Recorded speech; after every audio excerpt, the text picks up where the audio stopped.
unmannered dog, standst thou when I command?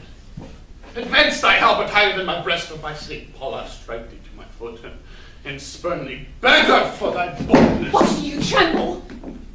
Are you all afraid? Alas, I blame you not, for you are mortal, and mortal eyes cannot endure the devil. Sweet saint, but charity be not so cursed. Oh, devil, for God's sake, hence, and trouble us not, for thou hast made the happy earth thy hell. Fill it with cursing cries and deep exclaims. If thou the light to view thy heinous deeds, behold the pattern of thy butcheries. Gentlemen, see, there is the wounds open, their congealed mouths and bleed afresh from cold and empty. Blush. Oh, lump of foul deformity, for this thy presence that exhales this blood from cold and empty veins where no blood dwells. God, which this blood makes, revenge his death, and earth, which this blood drinketh, revenge his death. Either heaven with lightning strike the murdered dead, or earth gape open wide, and eat him quick. As thou dost swallow up this good king's blood, which is hell-colored arm hath butchered. Lady, you know no rules of charity, which renders good for bad, blessings for curses. Villain, thou knowest no law of God, nor men, no beast so fierce, but no some touch of pity. But I know none, and therefore am no beast. Ha! Wonderful, when devils tell the truth. More wonderful when angels are so angry. Vouchsafe, divine perfection of a woman, of these supposed crimes, to give me leave by circumstance but to acquit myself. Vouchsafe, the fused infection of a men, of these known evils, to give me leave by circumstance to curse that curse itself. Arrogant tongue can name thee. Let me have some patient leisure but to excuse myself. Foul and heart can speak thee. Thou canst make no excuse, curse but to hate myself. Oh, by such despair I should accuse And myself. why despairing thou shalt send excuse, putting worthy vengeance on thyself, but this unworthy slaughter upon others. Ah, say that I slew them not. And say they were not slain, but that they are, and them the slave. I did not kill your husband. Oh, why? Then he is alive. Nay, he is dead. But slain by Edward's hands. In thy foul throat thou liest. Queen Margaret saw thy murderous falchion smoking in his blood, the which thou once did bend against her breast, but that thy brother speed aside. I was provoked by her slanderous tongue. Then Thou wast lay the guilt upon my brother's shoulders. Thou wast provoked by thy bloody mind, and never dreams on the heart but butcheries. Didst thou not kill this king? I grant you. Oh, thus grant me, and God grant me too, that thou mayst condemn for the wicked deed. Ah, he was gentle and mild and virtuous. Better for the King of heaven than who hath him. He is in heaven, where thou shalt never come. Then let him thank me that hope to send him thither, for he was fitter for that place than earth. And thou unfit for any place but hell. Yes, one place else, if you'll hear me name it. Some dungeon. Your bedchamber. I lie tied to chamber where thou liest. So will it, madam, till I lie with you. I hope so. Oh, I know so.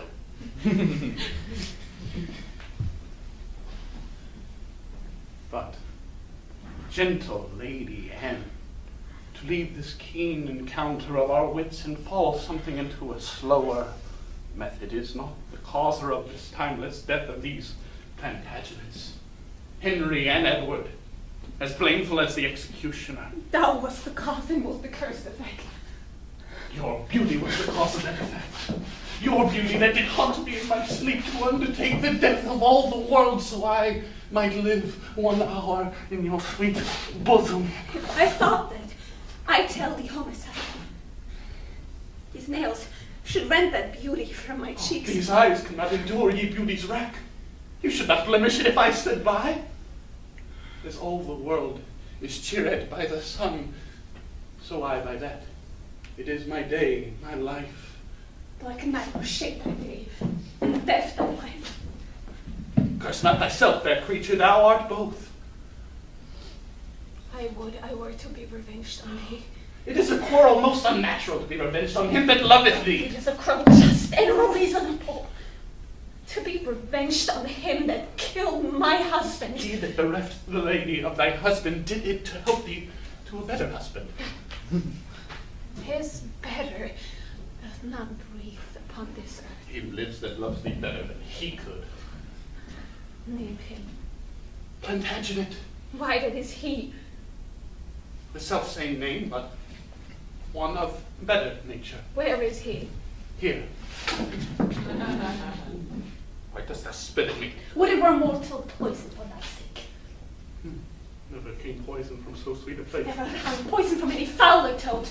Out of my sight does infect my Thine eyes. eyes, sweet lady, have infected mine. Would there were basilisks to strike thee dead. I would they were, that I might die at once. For now they kill me with a living death. Those eyes of thine from mine have drawn salt tears. Shame the aspects with childish drops.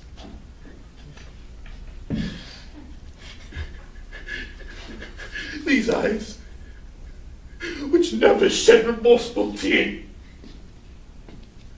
your beauty had made them blind with weeping.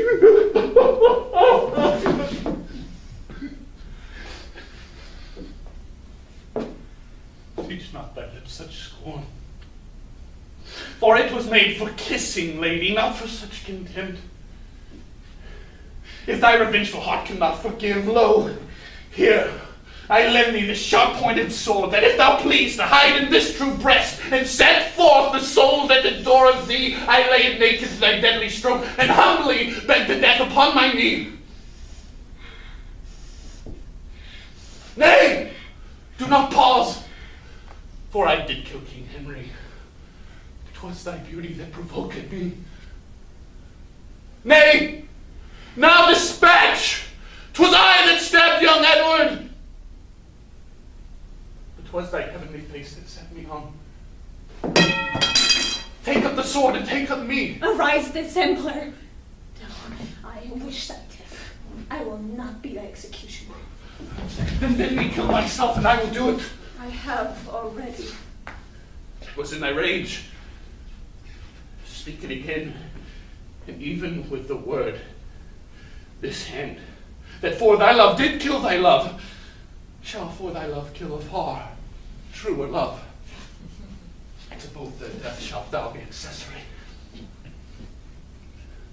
I would I knew thy heart. 'Tis figured in my tongue. I fear me both are false. That never was made true. Well, oh well. Pick up your sword. Then say my peace is made. What shalt thou know hereafter? But shall I live in hope?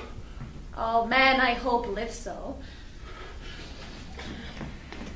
Vouchsafe to wear this ring. To take is not to give. Oh, look how my ring encompasseth thy finger. Even so, thy breast encloseth my poor heart. Wear both of them, for both of them are thine. And if thy humble servant may but beg one favor at your gracious hand, thou dost confirm his happiness forever. What is it? That it please you, leave these sad designs to him that hath most cause to be a mourner, and presently retire to Crosby House, where, after I have solemnly interred this noble king at Chertsey Monastery, and wet his grave with my repentant tears, I shall with all expedient duty see you. For diverse reasons unknown, I beseech you, grant me this boon. With all my heart. And it pleases me to see that you have become so penitent. Trestle, Barclay, come along with me.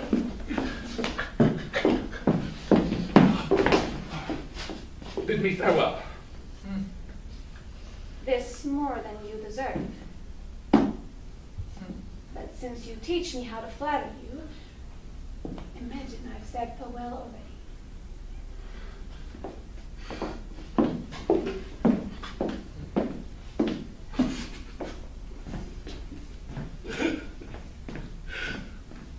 ever woman in this manor wooed?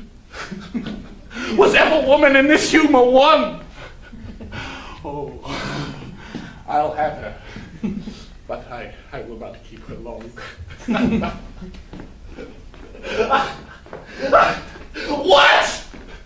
I, who killed her husband and his father, take her in her heart's extremest hate, with curses in her mouth, tears in her eyes, and yet to win her! All the world for nothing.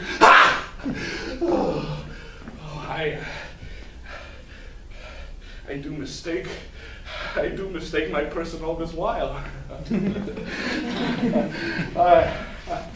Upon my life, she finds, though I cannot, myself to be a marvelous, proper man.